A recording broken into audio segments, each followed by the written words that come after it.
Hello সবাইকে, আজকে দীঘায় কাটানোই সেকেন্ড ডে।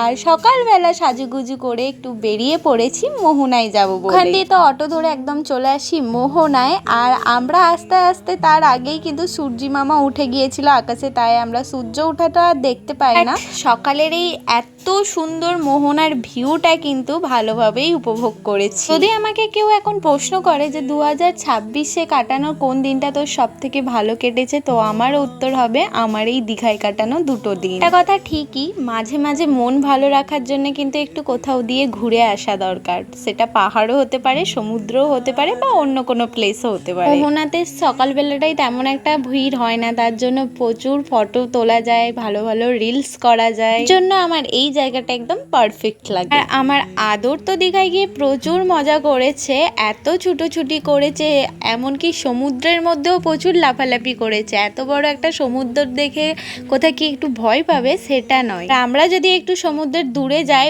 ও কিন্তু বায়না করে দূরে যাওয়ার জন্য। আজকের মতো তাহলে ভিডিওটা এখানেই শেষ করি, দেখা হবে সেকেন্ডের পার্ট 2 নিয়ে। তো আজ আসি, টাটা।